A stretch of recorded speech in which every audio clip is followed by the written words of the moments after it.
পৌরসভার সরবরাহ করা পানির ট্যাপ খুলতেই বের হচ্ছে ফুটন্ত গরম পানি। শুধু তাই নয়, সেই পানির মুখে দিয়াশলাই কাঠি ধরলেই দাউ দাউ করে জ্বলছে আগুন।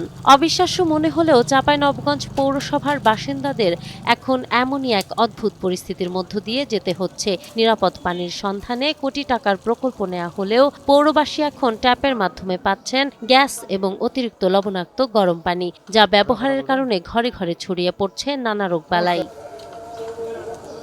পৌরবাসীর জন্য নিরাপদ পানি নিশ্চিত করতে 2020-21 অর্থবছরে জাইকার অর্থায়নে প্রায় 25 লাখ টাকা ব্যয়ে রাজারামপুর এলাকায় 3টি ডিপ টিউবওয়েল স্থাপন করে পৌরসভা ও জনস্বাস্থ্য প্রকৌশল অধিদপ্তর। তবে উদ্বোধনের পর থেকে একদিনের জন্য এই প্রকল্প থেকে নিরাপদ পানি পাননি স্থানীয়রা। বিশেষ করে রাজারামপুর এলাকার দুটি গভীর নলকূপ থেকে প্রতিনিয়ত নির্গত হচ্ছে গ্যাস ও ফুটন্ত পানি, যা পানের সম্পূর্ণ অনুপযোগী। খুবই গরম পানি, এখানে খাওয়ার কোনো উপযোগী না। এত খরচ করে যে এটা করেছে বেকার, শুধু এটা এই পানিটা বেকারই। বালতিতে রাইখে ঠান্ডা হয় তখন গোসল করে মানুষ, খাই না কেউ। পানিতে এমন গ্যাস বাড়াচ্ছে, আগুন কাঠি মাছি গ্যাসে জ্বলে উঠছে আপনার পানি। পানি ভালো পানি চাই, আমরা এই পানি ব্যবহার করতে পারছি না। কর্মকর্তারা জানিয়েছেন, এই এলাকার ভূগর্ভস্থ পানির স্তরে প্রাকৃতিক গ্যাস এবং মাত্রাতিরিক্ত লবণের উপস্থিতি রয়েছে। ফলে সাধারণ পাম্প দিয়ে তোলা এই পানি কোনোভাবেই ব্যবহারের উপযোগী করা যাচ্ছে না। আমাদের এখানে একটা প্রজেক্ট নেওয়া হয়েছে অলরেডি, যে প্রজেক্টটা আমাদের এখন এখানে আছে। এই প্রজেক্টটা পাস হলে সেখানে আমাদের নদীর পানি তুলে বিশোধন করে পাইপলাইনে সরবরাহ করা হবে।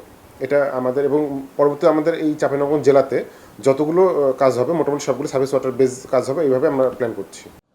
এদিকে নদী থেকে পানি এনে শোধনের এই মেগা প্রকল্প অত্যন্ত ব্যয়বহুল হওয়ায় ফান্ড সংকটে নিজেদের অসহায়ত্বের কথা স্বীকার করেছে পৌর কর্তৃপক্ষ। ডিপ টিউবওয়েলের যে লবণাক্ত, এই লবণাক্ত আসলে নিচের লেয়ারের বা গভীরে থাকার কারণে হয়তো এটা একসময় সমুদ্রে ছিল, তার জন্য হয়তো আছে। তো এটার প্রেক্ষিতে আমরা জনস্বাস্থ্য প্রকৌশল অধিদপ্তর, আমরা ঢাকা এবং স্থানীয় জনস্বাস্থ্য প্রকৌশল অধিদপ্তর এক্সএনকে বলা হয়েছে যে এটা কোনো রিমুভ করা যায় কিনা। ওনারা যেটা বলেছে যে এটাকে রিমুভ করতে হলে অনেক ব্যয়বহুল একটা খরচ, এই ব্যয়বহুল খরচ করে এটা করা খুব মুশকিল।